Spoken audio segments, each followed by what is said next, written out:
Prove that the inverse sine of x is equal to natural logarithm of x plus the square root of x squared plus 1.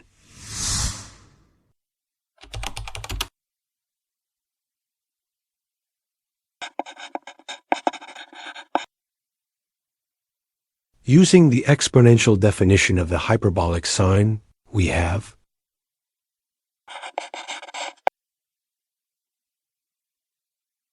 multiply both sides by 2 and rearrange.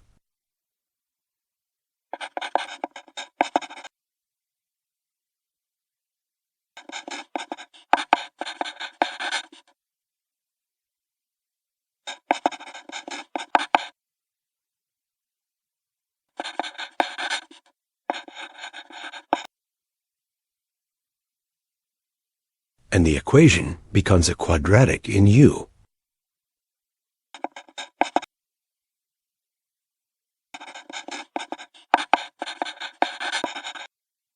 Solve for U with the quadratic formula.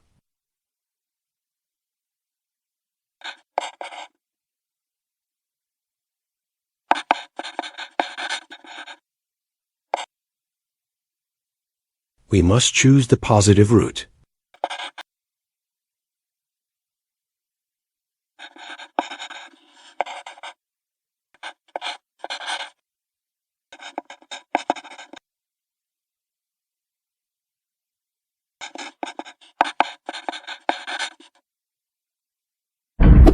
And there is the proof.